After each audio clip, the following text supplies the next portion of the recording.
Ṣẹ̀kẹ̀rẹ̀ lọ bájò, ṣẹ̀kẹ̀rẹ̀ lọ bájò, Olúwa mi ò dìde ojú ṣẹ̀kẹ̀rẹ̀.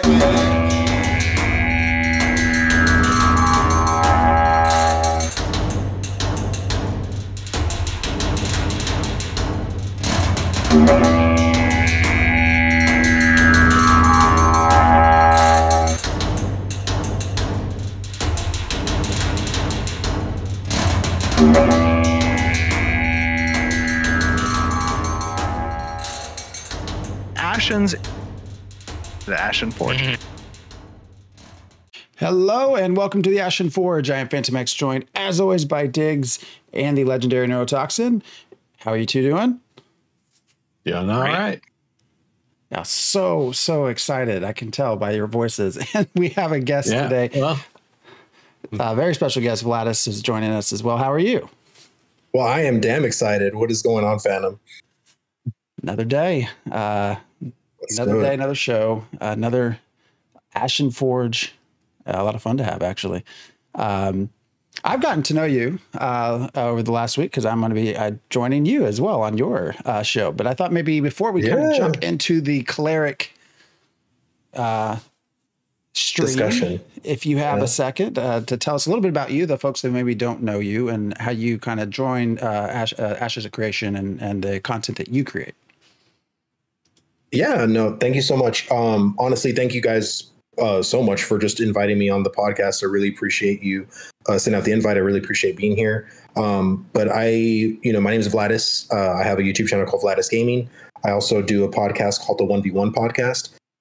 But I was inspired just out of people like you. I mean, you guys are OGs. You guys have been doing Ashes content from the beginning. And when I came into this whole scene in the infamous July 2020, when Asmongold watched the Lazy Peon video and then the floodgates opened up of all these newbies coming into Ashes, I was one of them. And I came to consume every bit of content that I possibly could. And I just was very inspired to almost feeling really re-energized, especially coming from WoW at that time. It was not a good place to be. And that feeling, that energy and that positivity, and then seeing Steven say the things that I was thinking for so long. And this is not only coming from a gamer, but coming from someone who's making an MMO. And once I got to know the kind of MMO he was making, even as a WoW Andy, I was like, man, I really want to try this. I think this is really cool. And so that kind of spawned into, man, should I make a YouTube channel? I really want to just talk about this. And then I did that. And then I had to join a guild, and I joined a guild that's all about Ashes, and, just slowly kind of crept into the space and just making content for it. And I'm so glad I did. I mean, now I've been meeting more and more people because of the 1v1 podcast, but I've also just been meeting people just out of sheer connection. Just like, hey, you need to meet this person. Hey, you need to talk to this person. It's just a game of telephone, really. Just one connection led me to another. And here I am. So grateful to be here. Yeah, no, it's a lot of fun. For those of you who haven't seen his 1v1 shows, it's on YouTube, and we'll make sure and link all that in the description. But yeah, I got to join here recently. It was a lot of fun, a lot of fun discussion. I 100% agree. I think we might have talked about this. At this point, if Ashes were to never happen, I think I've got my money out of it at this stage. 100%. So.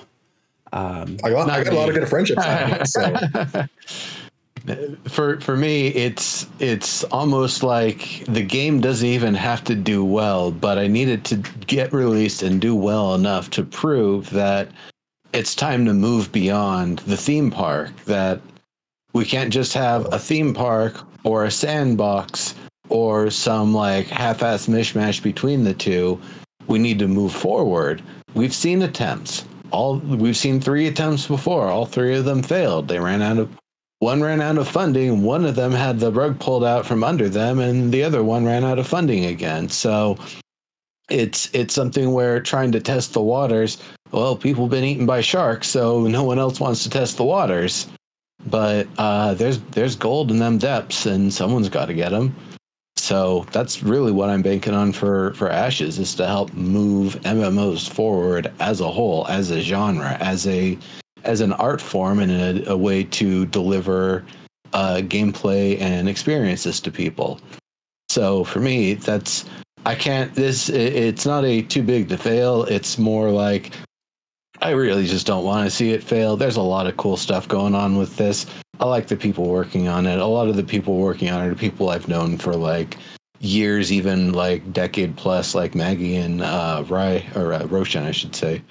As well as you see a DOP crew there. I've been hanging out with those fools for a little bit too. So yeah, it's something that I'm really, really excited to see, and I know it's going to take a while, and I know it's going to continue to take a while, and that's fine. It's better that it comes out and does the thing it needs to than limp out and, peter out. But even if it did that, that'd still be a step in the right direction. You said MMOs moving forward, and I want to know, do you mean MMOs or do you mean MMORPGs? Because again, for me, I want MMORPGs not to have an end game. That's welcome to the show. Well, I mean, MMORPG, sure, but also MMOFPS. I'm still waiting for someone to redo PlanetSide 1 the right way. Like Foxhole gets close, but basically just give me first-person Foxhole in like space, and I think I'm good. But that's a different side of the sort of things. And yes, endgame is a dirty word. It's a dirty word, and the goalposts move with every DLC. So, like, what's even the end game? Actually, that's a question I want to pose to you, Vladis. What does end game mean to you? As a WoW Andy, like, I'm sure you've got a lot of thoughts on the subject. I do. It's so for me, I feel like I've been conditioned as a WoW Andy. Or because since all I know is WoW, that means all I know is theme park mentality. And for a lot of people in my position, we hadn't broadened our horizons to know games like Lineage or ArcAge or things that really broke the mold, things that aren't this structured wheel or railroad or whatever you want to analogize it as. And I've been, in my mind, wanting to break free, almost like, let's break free from the Matrix here. I feel like I've been very conditioned. I want to find my Zion, basically. And I hope with Ashes, I will. Because the thing about endgame loops, and why it's probably a very dirty word, is because people rush there, just like they did for New World, just like they did for Lost Ark. And you're on this hamster wheel of just getting better gear, doing dungeons, doing raids, and then week to week, and that's all your loop is. There's nothing outside of that matters. There's nothing outside of that really means anything, because that's what you're conditioned to do. And I don't want to be conditioned. And I think if you're trying to really think outside of that box, out of the WoW box, or even the Final Fantasy box, or like I said, just out of the theme park box, sandboxes or sand parks, the way Steven says it for Ashes, is very 1,001 directions you can go.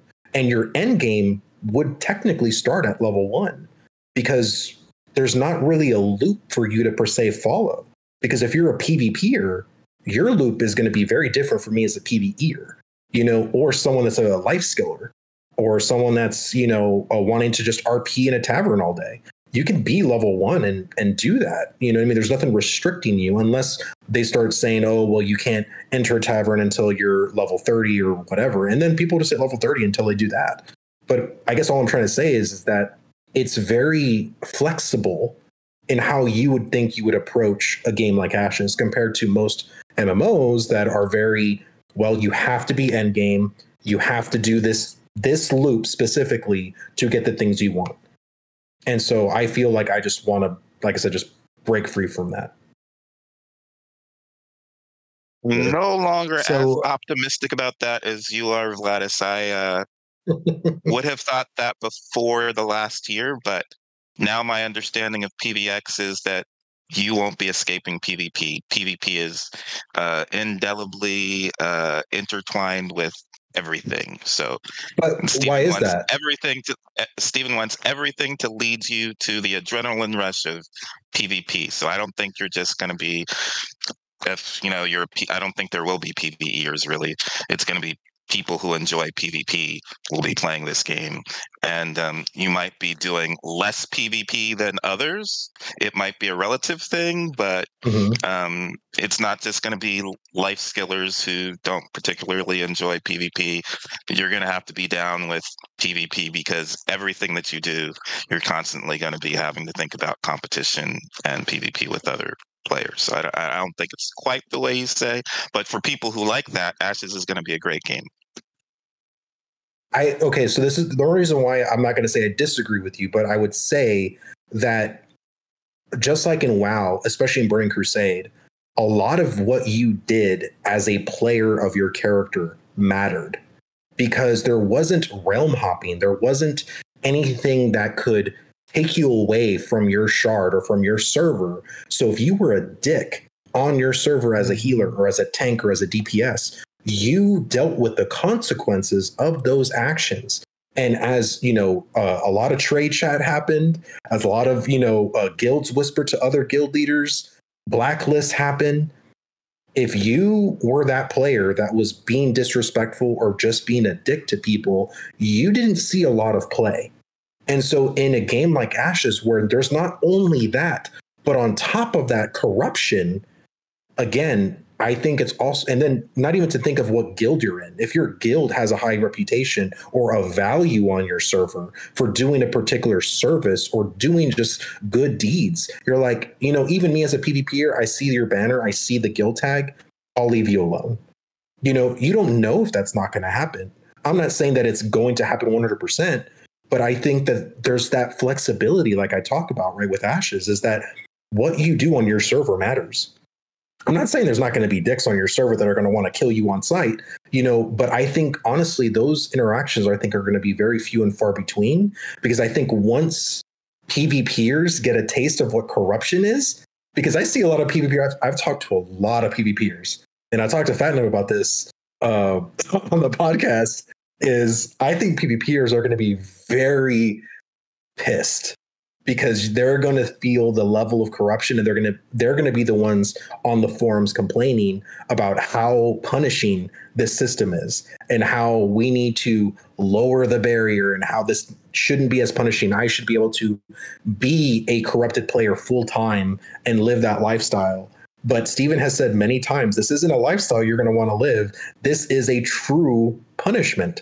So if Steven really sticks to that, I think you're going to have a lot of PvPers be really upset and not. But even with that, I will say that there are so many more activities a PvPer could participate in that they wouldn't even have to deal with corruption. You know what I mean? Like they can go to the naval stuff. There's going to be the roaming battlegrounds. There's going to be the Coliseum arenas. There's going to be a lot of activities that you won't even have to deal with corruption and kill as many people as you want with no friction.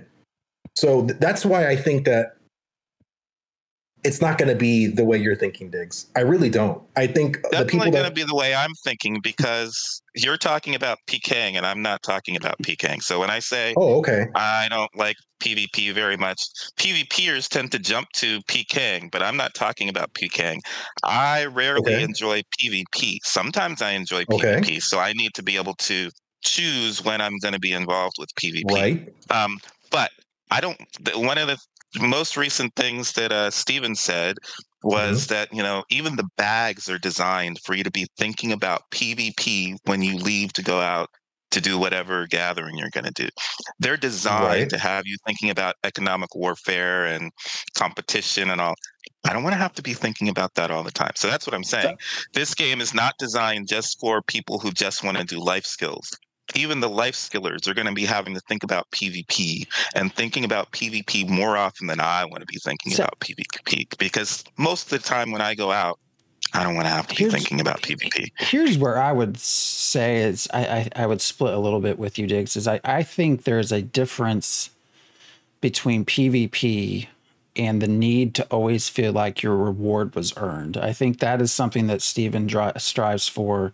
That is where the freehold, you have to earn, or that's where I got caught off guard, where even just processing something which seems very simple in most games is a risk versus reward process that need to if you took a step down the road, that was you're rewarded because you did something. I do think that's a little bit different than just PvP as a blanket discussion. No, I'm saying he talks about it in the sense of when you pick your bag, you need to be thinking about economic warfare. Right, I know. And on the other side, but on the other side, you're correct. I'm agreeing with you. Risk for a reward has been pumped more than I'm interested in too. Like everything you do has to have risk versus reward and adrenaline rush and all that. Yeah. And I think that's where I've been caught a little bit, not the PvP. So I was going to say, I think really that was just an example. The bag example that you mentioned, Diggs, because I think there is going to be life skill bonuses for your bags. And I think if you want to focus on the PvE side of gathering, you can. But there's always going to be that element of the outside world lurking to kill you. But again, I would say that it's not going to be the whole, if you say it's not the PKing, well, then you have nothing really to worry about. Like if you're not afraid of the PK side of things, unless you're, you were gathering in a spawn that randomly had a battleground fall over it. But I'm sure there's going to be parameters, just like with the caravan, that is going to say, do you want to attack? Do you want to defend? And if you're in that battleground area, then you can choose to be like, hey, I don't want to participate. You have a minute to get out of the battleground and then leave. So I don't think it's going to be as like, I really do think, Diggs, you can be a PvEer and be good in Ashes. And I think I'm just more optimistic in that.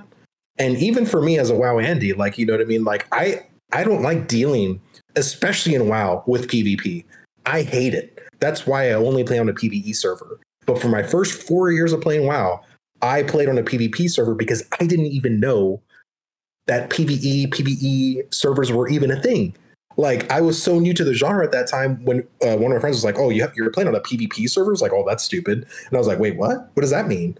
And he had to explain to me, because I just thought that all servers were like this. I didn't even know that I was on the wrong kind of server because, I just was a brand new MMO player. And then I moved from Ultra Storms, which is a PvP server, to Thunderhorn. And then I ended up moving from Thunderhorn to where am I? Area 52 now. But yeah, I don't like dealing with PvP, especially because in WoW, when there's absolutely no corruption, you can grief someone endlessly in a loop and just ruin their day or their whole PlayStation. And again, in Ashes, that's not even going to happen, unless people are rotating in and out of killing you. But I again, even that has an agenda. And even you as a PvEer are going to be in a guild. And that's the whole beauty of it, is that there's going to be people that are going to be like, hey, someone's griefing you, I'm there. Because I know when I was in a guild back then and someone was griefing me, I was there for my guildies. Like, why wouldn't I be? That's the other thing. So what does that mean? That other people are going to be there? You're saying you seem to be saying that other people will be there to protect you from being PK'd. But I'm saying I don't want to be involved with the PvP. So you're just saying the people around me will be PvPing for me, which I'm not interested in. Right. Well, having guild people around me is not going to minimize the PvP, I don't think. There's always safety in numbers, in my opinion. I didn't say safety. What do you mean by safety? Well, I said there's always safety in numbers. So if there's more people, safety meaning that you won't be harmed. I didn't say being harmed. I'm not concerned about being harmed. I'm concerned about being involved in PvP. Or having PvP happening around me. That's what I'm saying. Well, but that's in effect of the harm. Like you're surrounded by harmful things happening. No, I'm talking about the combat with other players. Okay. And that's something you don't want to participate in, right? I rarely want to participate in that. And when I don't want to participate in it, it doesn't help to have other people around me doing it. They're spreading the disease of PvP. I don't want it. Well, so it's like the way the Phantom's going to hate it, but my most recent analogy is I like cake sometimes. If I go to a birthday party, very likely I will have a piece of cake. But when I'm full of my cake and somebody else wants to have cake, wants to say, hey, Diggs, how about some cake? When I say, no, I'm not in the mood for cake right now. I had some cake already. I don't want to have people pushing me to forcing cake down my throat when I don't want it. And then the PvPers say, hey, it's fine. If someone tries to shove cake down your throat, we're going to protect you. We're going to shove cake down their throat. And I'm like, okay, why would I want to be around that? Like, I don't want to be around a place where people are shoving cake down other people's throats. Like, okay, so can I ask a question real quick? Go ahead. So from one WoW Andy to another, are you wanting to play Ashes in a single player way, the way you would do like World of Warcraft? I think that's like, when did you last beat your wife? The answer to that is for both. No, I would be playing with other players. Just like I do on WoW, I play with other players. Okay. So for me, like, I've usually play solo unless like I'm in a raid or a dungeon. So like I hate that personally. I think the fact that Ashes is incentivizing groups, and there's going to be group experience buffs, there's going to be reasons for you to be in a group. I think that's, in my opinion, really cool. Like Argil was talking about, like having gathering parties and stuff like that. So for those PvEers that want to go out and life skill for the guild, like there's going to be the PvP groups that are going to be there kind of backing them up and being like, hey, you go do your thing. I understand the concept. I'm saying it, right. The way that comes across to me is when I'm not in the mood for PvP, I don't want to have to see other people. So when you say there's going to be life skillers, that doesn't help me, because you're just saying we're going to shove cake down other people's throats so that they won't shove cake down your throat. And I'm like, I don't want to be around that.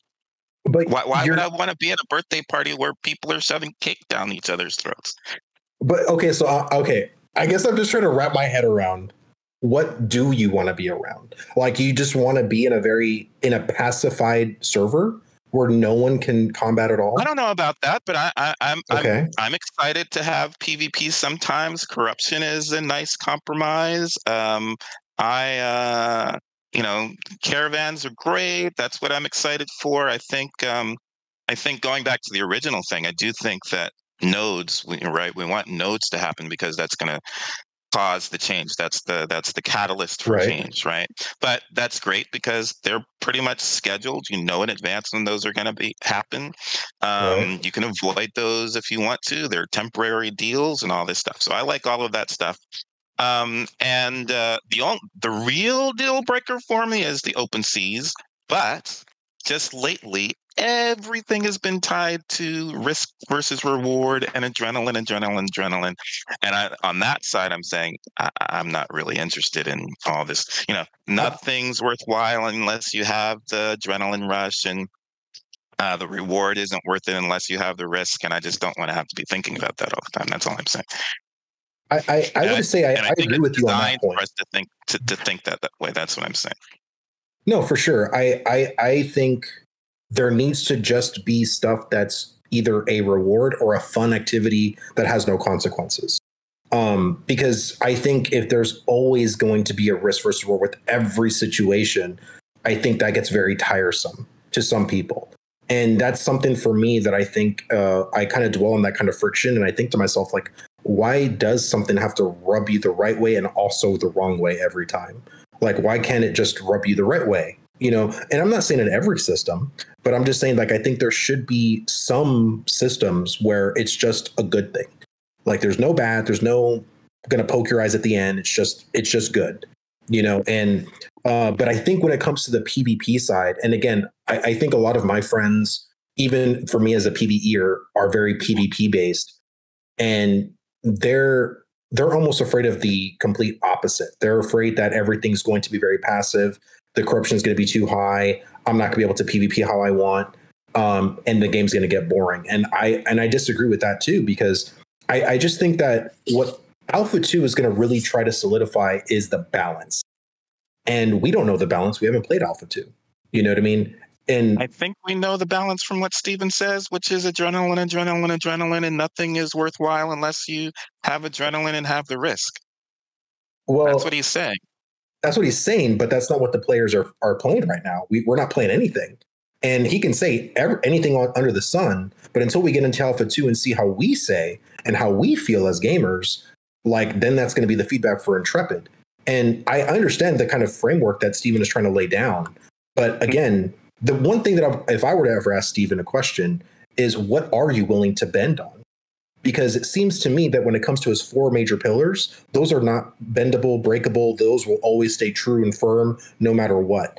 But what does that mean? Because so many things are tied to these pillars. So are you saying the node system can never, ever be changed, like ever? There's no feedback we can give it that can be changed because it's tied to one of the 4 major pillars. Like we're going to have nodes, and they're going to be very prevalent, and that's going to be the same thing for risk versus reward, which is the pillar that he talks about most often, is risk versus reward. But what I will say is we have to see if that might be mitigated by Bill Trost now that we have someone else coming in as lead game designer that could get smoothed down a little bit. It wasn't one of the pillars though. But anyways. He says it was. I'm just saying, I've said this many times. You go back and you look, and the Kickstarter 4 pillars are a little bit different than the blog 5 pillars that was out in March. Kickstarter came out in May. It's very sad that I know all this, but I do. So. That still lasted too much about me and my vision of where this is going. Vladis, what else do you want to talk about? Well, we just got off the heels of this cleric showcase when it should have been a node showcase, but where did you guys feel about the? I was going to say, Phantom was saying that going in the right direction, all this stuff. We know nothing about nodes, right? When was the last time we got information about nodes? Because that's why I backed. I backed for the EQ devs, and I backed for nodes because that's what I really think is going to be. This is the thing that I was hoping. It sounds like a good idea to get MMORPGs to get the end game, because if you build a city, you're going to probably want to defend the city, whether it's from environmental threats or mobs or from other players. You're probably going to want to defend the city that you built. So that's really why I backed, and it doesn't matter to me. I think he said that he got his money's worth. Phantom said he got his money's worth, and I'm really spending money on this so that devs can learn how to implement this much more quickly. So as long as people are working on nodes, I'm happy. It doesn't matter if the game comes out. Actually, I just want them, as long as possible, to be working on nodes and making progress with that. So when the next game, if they happen to move over to PAX Day, they can get us up and running with PAX Day much more quickly than, maybe they can get that done before 3 years is over. Well, but we can talk about what we do know, which is the Cleric that just came out. We could go on and on about nodes, but that's going to be a bit the reboot, right? Not nodes 3, it's nodes 1 again. So it's 2.5 comparatively. I mean, Steven was mentioning that it wasn't going to be nodes 3, but it's not technically nodes 2, so it's like 0.5. I will give you digs. I do think it's that is something that I would like to see sooner rather than later. It is the one of the main reasons that I was interested in Ashes of Creation, but. As is the show title, More Than a Healing, we do have Cleric to talk about. And yes, I did say it was a step in the right direction. The Cleric class itself, I guess we can start there. I typically play a healer in most MMOs. I loved Shadow Priest in WoW when I played WoW. That was, I guess, not a pure healer, but was a ton of fun. And Templar, EQ2, which I will still take to my grave. It was a better group-based MMORPG than WoW was at the vanilla stages of both. But that's another discussion to have another day. The Templar played very well. So yeah, I was very happy. The thing that personally for me that sticks out most is how they're designing the classes. We saw a lot, 18 different skills, which is not even the max, right? Are their targets 30 something? 32 to 40. Yeah. From what Steven said during, I think, one of the AMAs.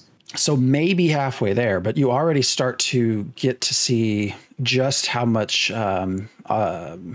variability we'll get to have. I obviously probably won't get to have a Shadow Priest in the same vein as WoW, but there clearly will be opportunities for me to have DPS and heals at the same time, which is what I'm mostly interested in. So being able to provide that heal to the group while still doing some DPS.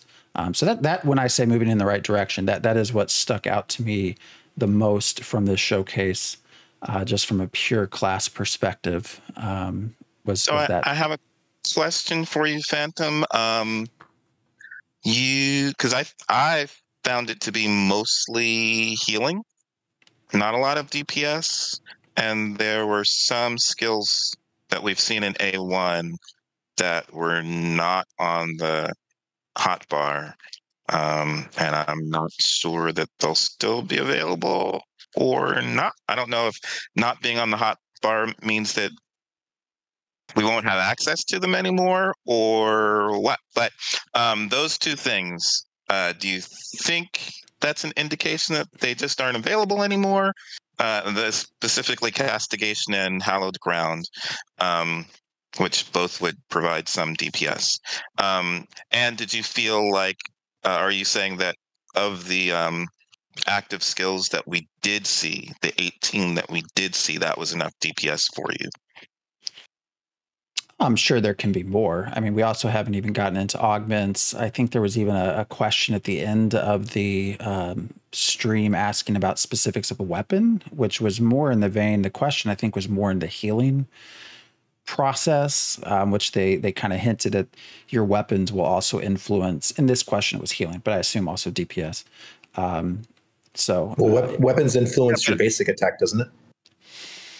Yeah, but the question, oh man, I gotta. Yeah, there was a question about is there a weapon that could help with healing and all this stuff. But no, Phantom, I'm asking, so are you saying that the 18, when you say it felt like you would be able to do DPS, do you mean just with the active skills that you saw? Or are you including some of the ones from Alpha 1 like Castigation and Hallowed Ground? I'm just going purely off what we saw, knowing there will probably be more. I mean, we have to test it, see what it's like. But especially with the third resource, was it Faith? What is it we're building as the healer? The third resource. I don't know what it's called. Yeah, the one that builds up based on the amount of damage and healing that you've done in the past 10 seconds, and it slowly ticks up or it slowly ticks down. It isn't like big chunks like the rogue hotbar or Divine Power in WoW or whatever. I should take that back because I don't know what they did with anybody in WoW, but in vanilla original WoW, the rogues had not mana, but like action points that you would build up or whatever. Yeah, and I think the fighters had the same sort of thing. So I kind of think about that a little bit, yeah. But instead of it being like big chunks, it's like it slowly builds, it slowly diminishes. There was the point where they did the super big heal and then flashed it forward using what was that spell? Divine Infusion, was it? Divine Infusion. So you cast your big heal, and then to pop it and make it fire off immediately, you sacrifice some of that yellow bar you've built up to force it through quicker for a full effect. So that's definitely cool. It adds a bit of an interesting sort of thing, and I could see it potentially synergizing with other abilities. I don't think that's like literally one bar for exactly one ability seems like a really odd way to play it for the kit. Not saying that isn't how they're going to do it, but it's definitely, it would make it like if you don't have that thing on your hotbar, you're not playing a cleric right sort of thing. So I'm wondering if there's going to be other things to expend it or use it in different ways.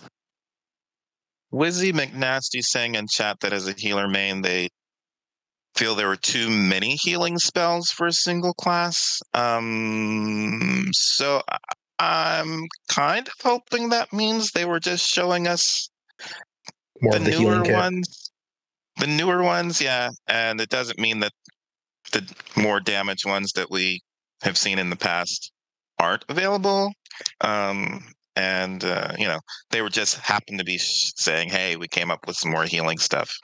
Take a look at this." I don't think that's supposed to be the end all be all. I hope they actually very specifically said in the stream you wouldn't use all of these abilities, but you would spec into some of them. So you wouldn't use every one of them. You'd figure out which ones you like that work well with your build and the people you're playing with and stuff.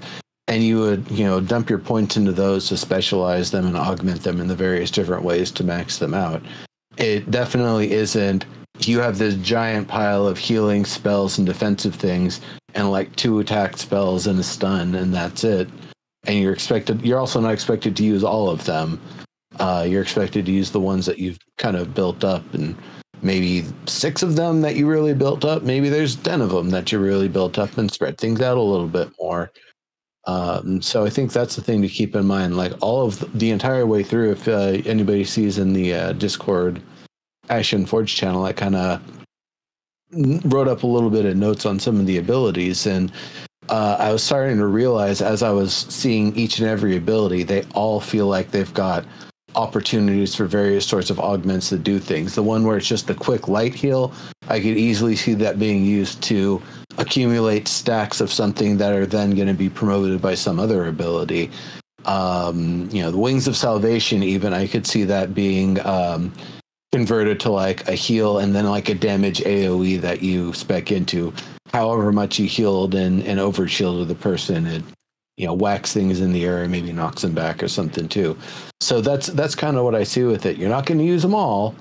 Oh, you just muted yourself. Oh, sorry. You're not going to use all the abilities, but the ones that you are going to be using is that's really distracting. The ones that you've kind of specialized and built into. Maybe there's items that you found that will juice certain things. Maybe certain abilities do work better with certain things. You want to use your things from a range instead of the close-up versions.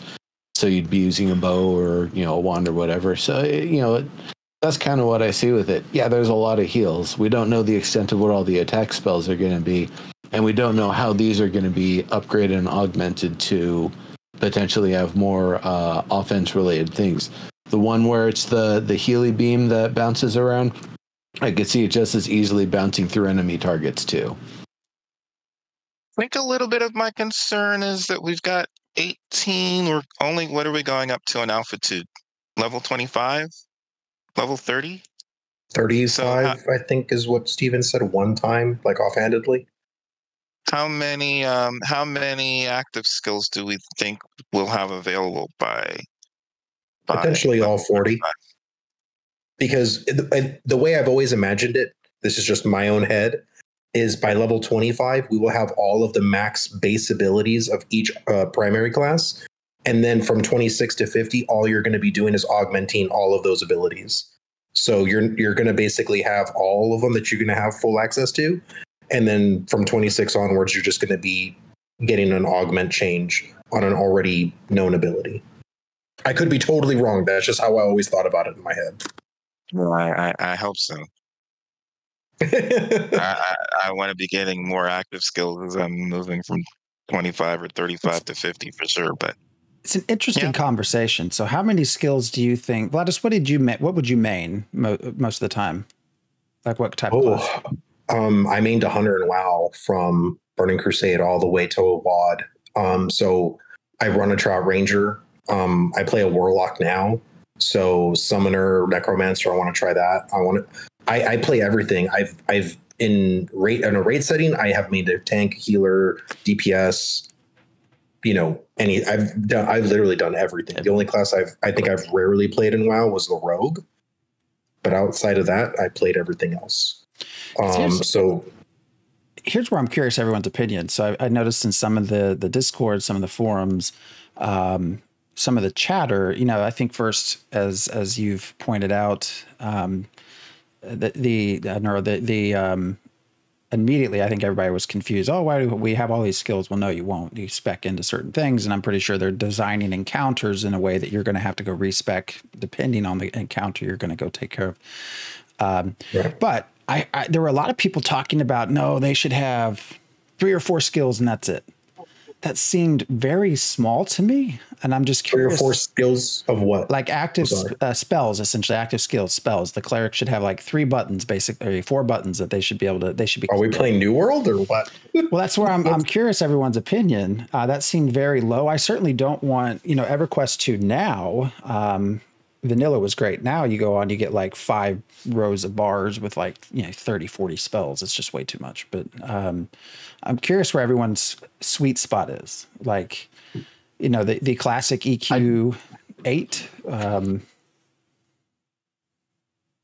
don't know how I didn't like that I had to use all of the bars, but I used 1, 2, 3, 4, 5, 6, 7 bars where I'd be using controls and shifts and alts to get to different things. And the 3 along the side was all on my numpad. That's how much stuff I had as a shaman engineer in just vanilla WoW that I had to absolutely fill literally my entire 7 12 slot bars to fill it. And there were even some things that I had to have redundancies, I have to have this one next to this one so I can see them, but I also have to have it up here so I can see it next to this other one. So yeah, it got to be too much. I like the idea of maybe having a few that you really beef up and utilize as your tools rather than here's a bunch of crap, have fun. I was gonna say I don't know how Diggs feels. Confirmed Neuro is a hotbar hoarder. I thought you were about to say hotbar whore. I was thinking that Steven had originally said it was just going to be 10 per hotbar. So I was kind of surprised to see 2 rows. Originally, it was 1 hotbar, 10 items, and that's your abilities and your items and everything, and that's it. Yeah. And that definitely cracked between A1 and now. Yeah, that's what I was thinking. But what I liked about seeing the second row is that the second row seemed to be, so I was thinking I would put my rotation on the lower bar, and then my situational ones I would put on the top bar, right? So the ones that I'm using for rotation are here, and that would probably be 10. And I probably would not have very many situational ones, but you can go up and use those, when you want to. I mean, that's what I got out of having the 2 bars.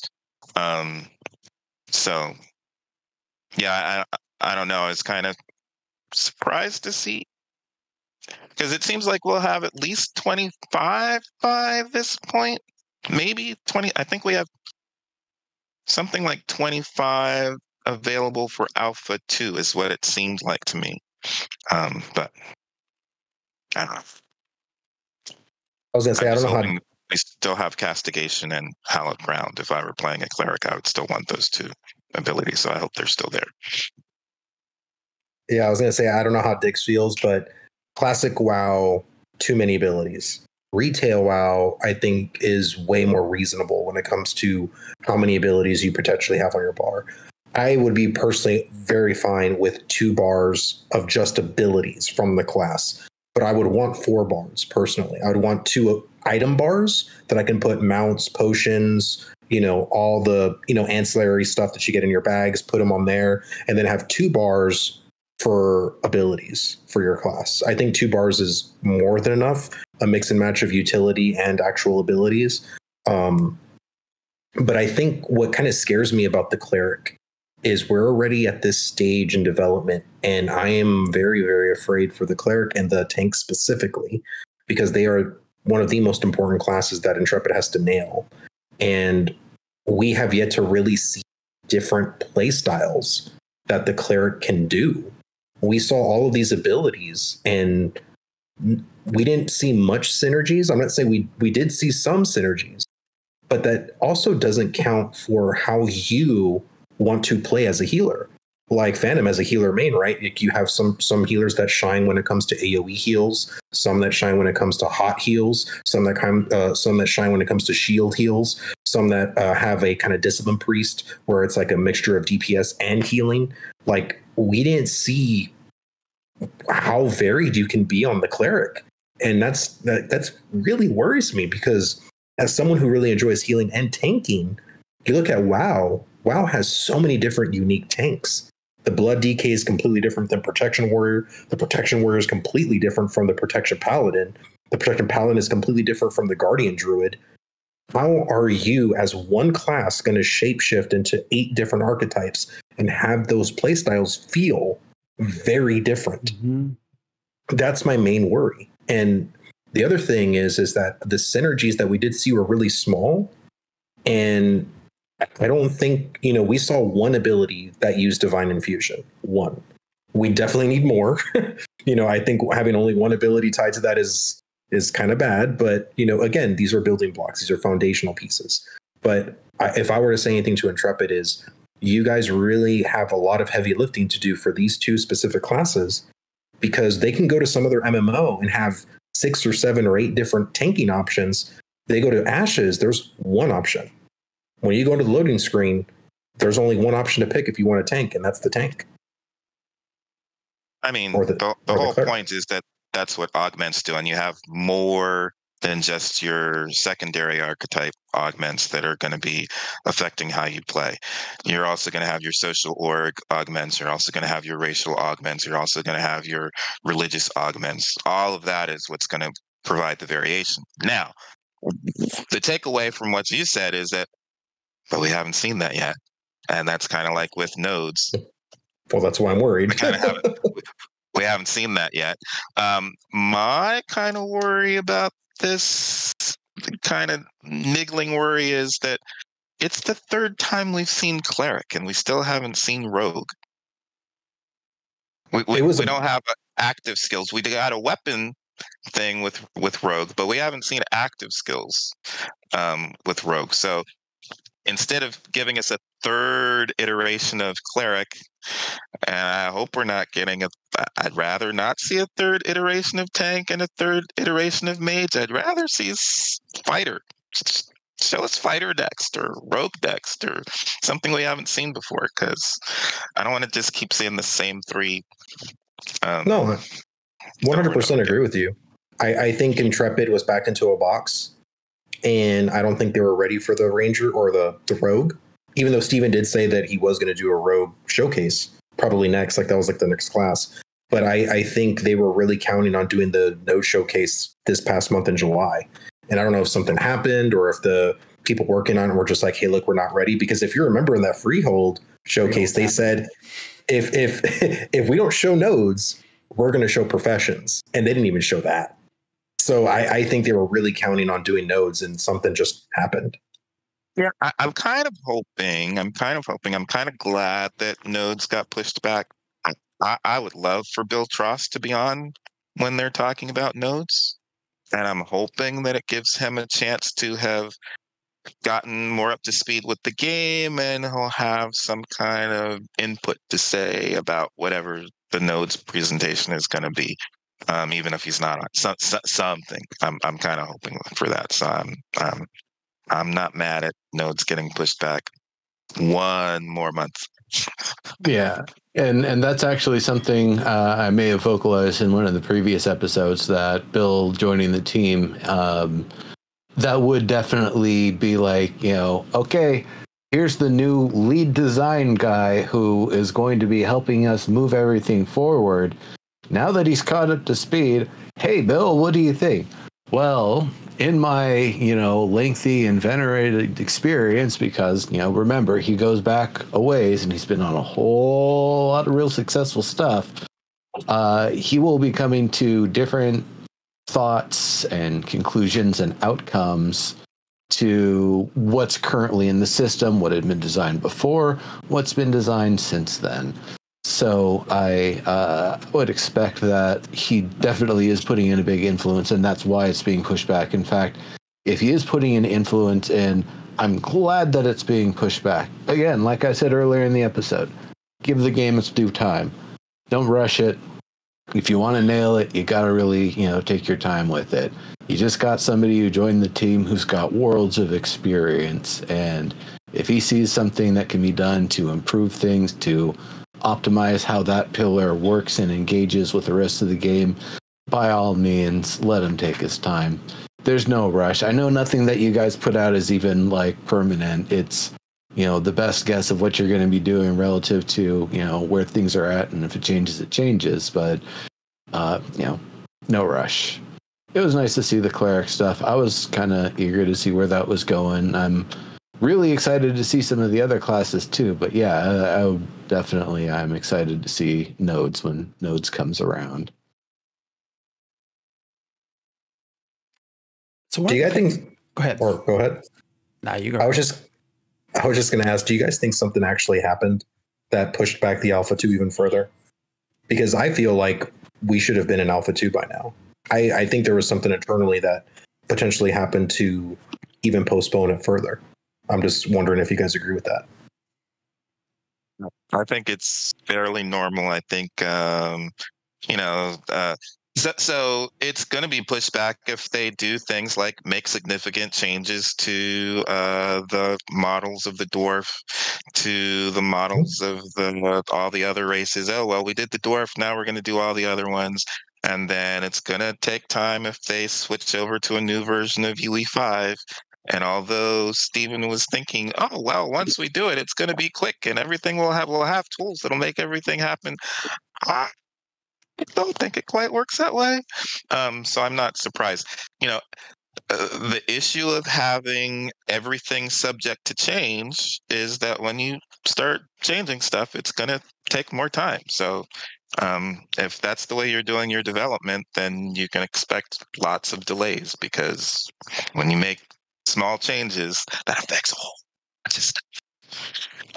So I don't think it was anything particularly bad, other than just Stephen wants to be able to adjust things based on, player feedback. The reason why I say that is because he always talks about how this alpha is not a marketing alpha, not a beta.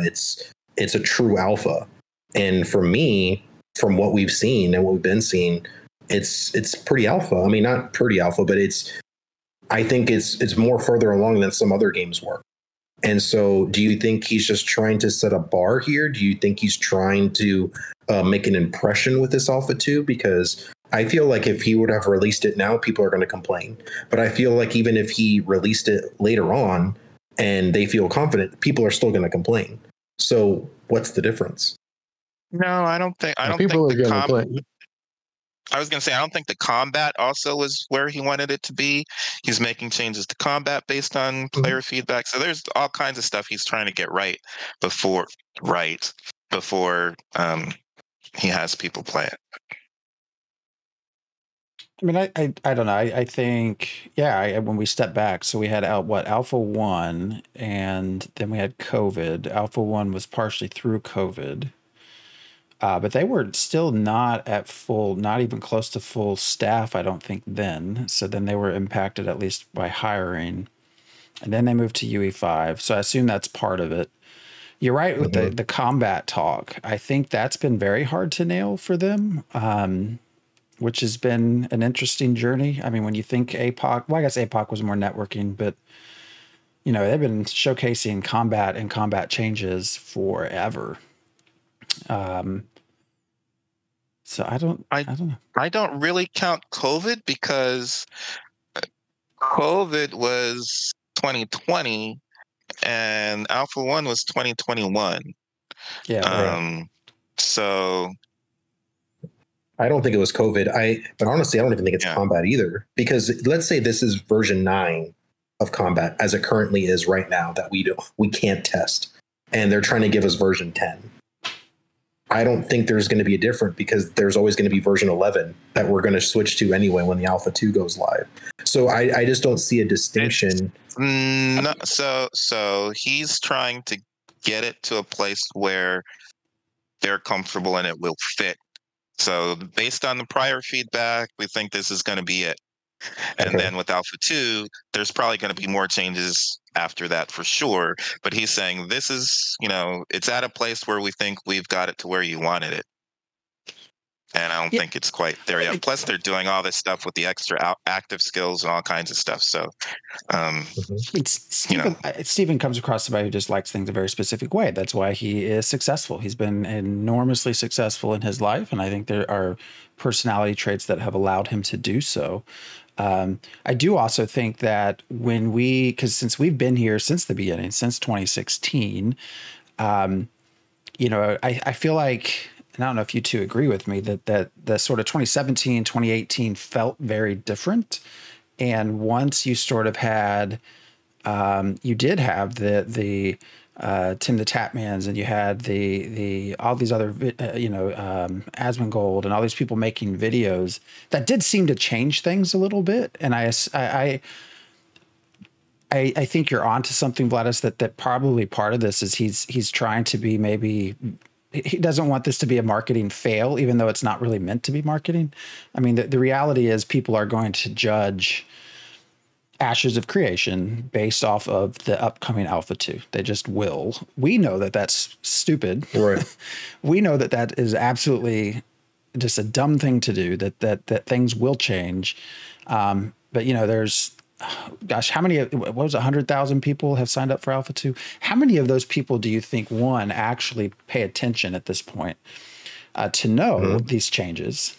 And so that when they jump in, it's not an immediate, this game sucks and I want my money back. And then you start having the videos, for better or worse, about how bad it was. And so I do think, but at the same hand, I think on the other hand, I think you're right. You're going to get these sort of, there's not going to be a perfect alpha. Like people are going to complain regardless. Like I said, it's a definite finicky thing. The one thing, like I said, for me is I just want to actually play it, because I think visually just seeing it isn't good enough for me. Like, I got to really push these buttons and actually like have in control of the character. And it's hard to really give feedback, at least for me. This is like a me problem, because just by how something looks, like I remember Lost Ark was a good example. I saw certain classes on there that looked awesome, but when I went to actually play them, I hated it. I was like, this class feels so gross. But when I was looking at these videos on YouTube, I was like, God, it looks so good though. But when I play it myself, it doesn't feel the way I thought it was going to feel. And that's why it's really hard for me to really, other than just animations or like how something looks, it's hard for me to say how it feels, because I don't know how it feels. I don't know what it feels like to push that button myself and really give that feedback. Yeah. I think one is an issue of, because it's kind of going to be a form of early access. And I think that's kind of something that Steven is wary of. But my expectation before, like if you asked me 2 months ago, I would, to get an idea of when Alpha 2 might happen, I would be expecting to see a rogue active skills demo and a fighter active skills demo, whatever that is going to be available when Alpha 2 is supposed to start. Is it 6 out of 8, 5 out of 8? I would think that we would see all of those demos. Once we see that, we have some idea that Alpha 2 is around the corner, maybe. And then, maybe you have a nodes thing, maybe you have, I don't know, maybe you have an update on professions and stuff like that. But at least you would have those 5. So going back through another run of Cleric, and I hope that's not going to happen again. It just kind of throws everything. It throws everything out of whack for me, because that's right. Telling me that we're not close to Alpha 2. But I don't know. Maybe. Why aren't we seeing Rogue? Why are we seeing Cleric instead of Rogue? Why are we seeing Cleric instead of Fighter? I do think there are signs to us getting into Alpha 2 sooner, though, because he did. When the second interview we had with him, he had said everything will be in for Alpha 2. Start Alpha 2. All the core systems will be in, all the classes, crafting, because that's always been my gauge as to how close we are to Alpha 2 is, are we having any crafting conversations? Are there crafting showcases? We've still not seen any of that. I mean, we, I guess, had a small look at it, but nothing near the alpha or the active crafting they've talked about. But here in the last, well, again, with us, he started kind of going back a little bit. Oh, well, that will come later in Alpha 2. Okay, well, we don't have it yet. But by the end of Alpha 2. So the messaging, I feel like, is starting to change to where they can just get us into Alpha 2. And I just put this into chat. I still bet he kicks himself for making this all a no NDA, because I think it would have been so helpful to have started testing a year ago, just to get, you know, a couple thousand people in and testing it, seeing what it's like. I kind of wish he would just come out and be like, you know what, guys, I had said this. I kind of want to change my mind. And if you don't understand, too bad, but we're going to start testing. It's going to be under NDA. We just need to get players in. I wish he would do that just to get this ball rolling. He hinted that he's spot testing. Again, message is changing, but that's spot testing. So that's not a full out Alpha 2 test. Yeah. I wish he would just jump in and say, you know what, the first 6 months, we're going to do an NDA, and then we're going to see what it's like. Oh, okay, I got you. Mm-hmm. So I was going to ask another question because I asked Phantom this. So Diggs and Neuro, I don't know if you guys have an answer, which I'm sure you guys do. I've seen so much stuff on the forums, and Diggs, you're so active on the forums. I actually looked you up because people were saying, "Oh, Diggs on the forums." I was like, he's really active on there, and I was like, "Oh, okay, well, I went to go check it out." I'm sorry. People have done the math of how many posts you make per day, by the way. Oh my God. It was so funny. But people, I've seen this. I've made a couple of posts myself. And people keep talking about how Ashes has changed. And I've seen like people with the tag, like the Braver of Worlds, like people back in the day are saying this, like the game is no longer what was promised. Now, since you guys are OGs, like, do you agree with that? Is there some substance to what those people are saying? Because to me, as someone who has seen every single live stream back from May of 2017 to now, I personally don't think that the game has changed. But I really would like to know your guys' thoughts. I would say, in all respect to Steven, he couldn't have known what the game was going to be then, because he isn't, or wasn't at that time, a game developer. Steven at the start of the project is somebody who loves games and has opinions of what he would want his ideal perfect game to be and have.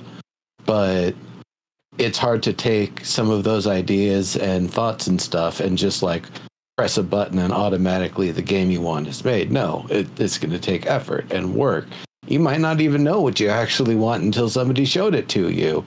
And so to that extent, I think it hasn't changed in as much as that it was still nebulous and primordial at the start. And as we've gone forward, we kind of had some inklings into what it was going to be and shape into and form in, but we didn't really get a full sense of the actual trajectory because it hadn't been defined yet. It was still, all of that has been and continues to be a work in progress, all the way from the beginning up to now and, continuing going forward. And we see that in all the systems that have changed and iterated, and from a combination of player feedback and from, I'm sure, tons and tons of internal feedback from, the people working there making the game, who we have to trust that they're doing a good job. And so far it seems like they have been, that all of that talent and all of that will, that it's been meshing together and moving towards something more and more cohesive. So it's definitely becoming the thing that it needs to be to kind of fulfill what the original thoughts and stuff were. But yeah, things have definitely changed. They had to change because they were kind of half-baked originally, and that's fine. that's kind of the joy of seeing something like this, and the nature of how it's being made. That when we've seen other people try to do like the Meow, the kind of next gen MMO sort of thing, it came from people who had a whole giant background. One of them was a well-funded studio. Two of them ran out of cash. So I'm kind of ranting here. Diggs, why don't you take it? I could go on for a while, but yeah, I think it's. I'm going to try and do the 2-minute version. It's changed.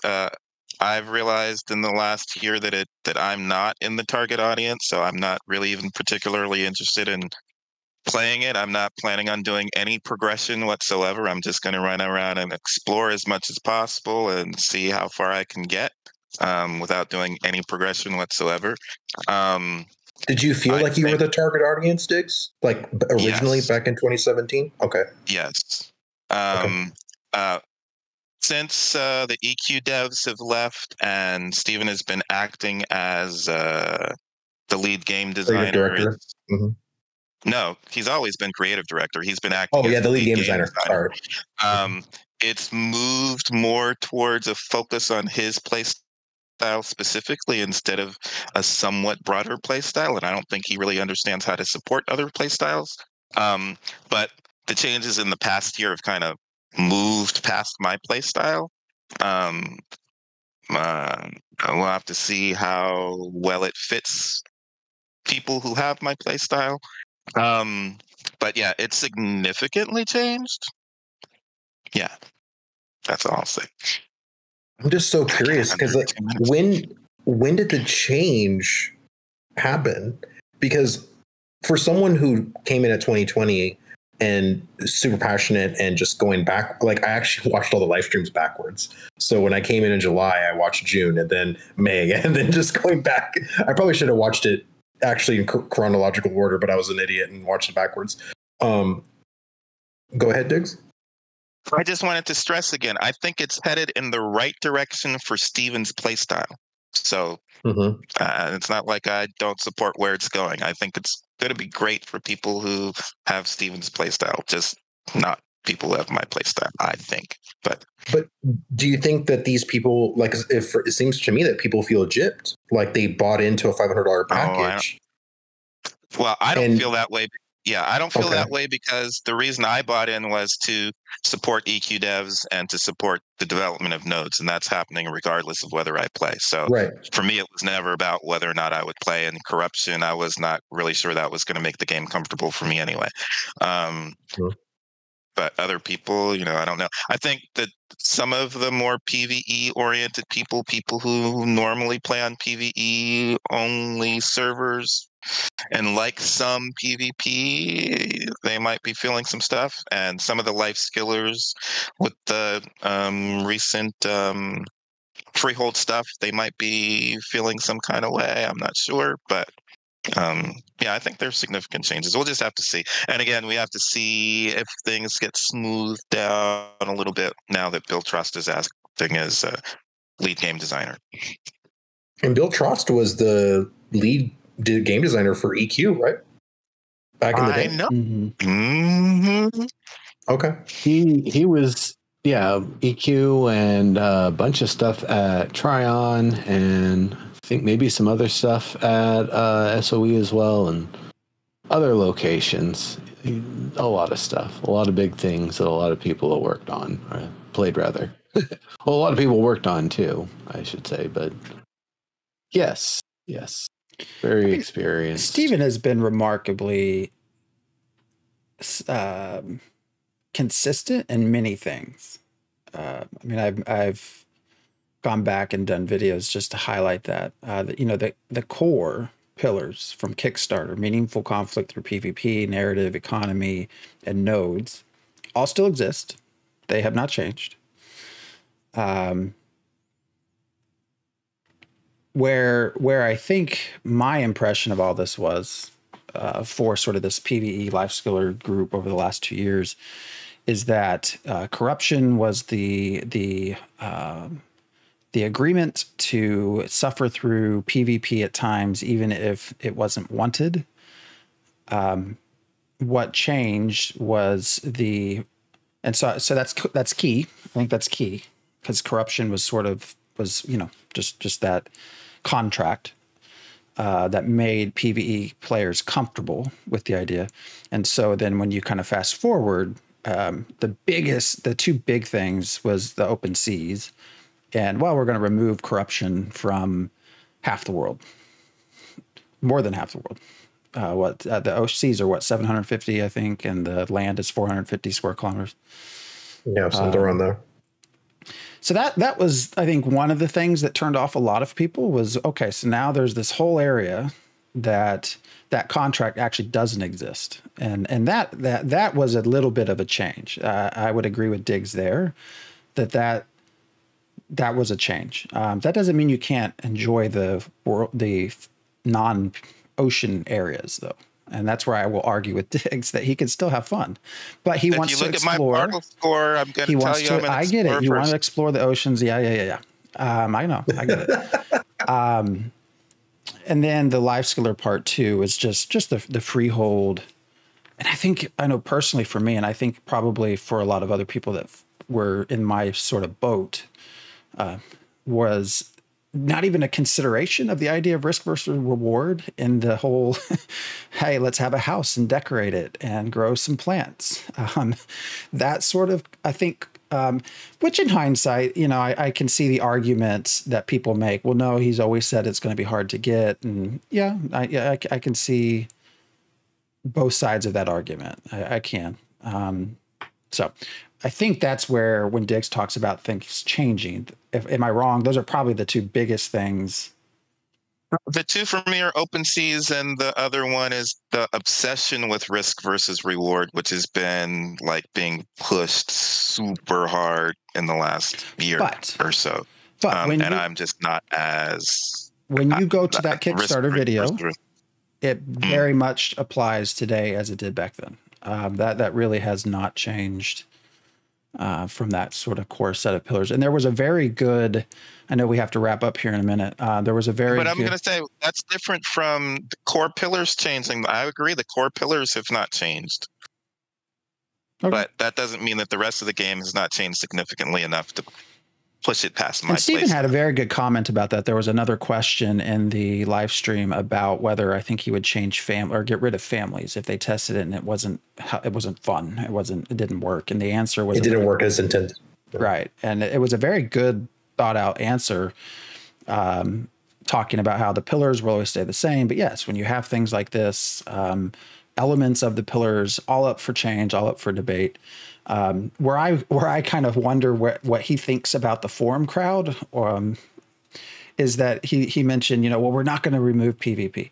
I don't think anybody's asking for that.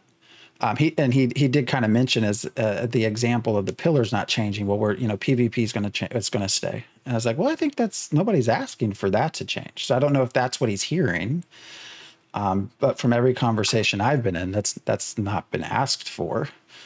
It wouldn't work because the nodes won't work. Anyways, well, we are towards the end. Any final thoughts, questions, not questions, comments? Question. I didn't mean question, but go right ahead. Gladys, when are you coming back on? Oh, am I invited back? Did I do yes, good? You are. Of course. I mean, probably everybody is invited back, but yes, I'm just letting you know. I would love to have you back. Okay, I'm down whenever. I mean, I'm on vacation right now. I should have said I'm not available, but hey, Phantom said, hey, do you want to come on? And I said, hey, I'm just letting you know I'm going to be going to Florida. Is that okay? And he's like, yeah, sure.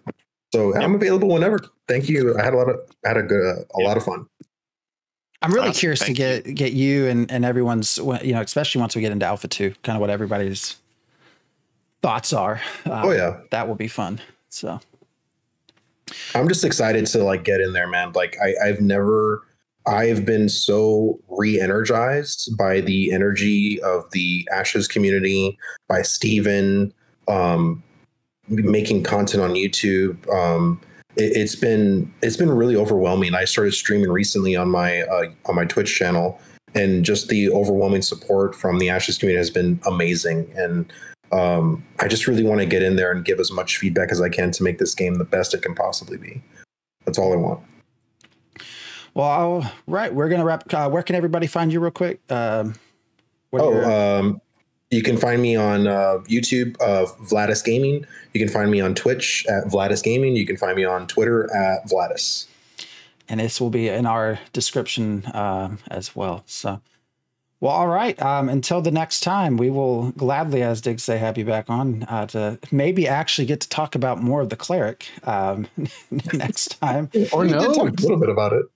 Yeah, I'm going to eventually make a stream title that just says this is not going to actually be what we talk about, and that will be the episode title. And we'll go from there.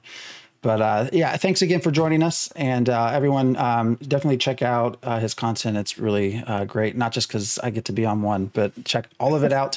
And yeah, we will see you. Actually, next Sunday will be our PAX Day stream, and we will be back here with Ashes in 2 weeks. So until then, see y'all later.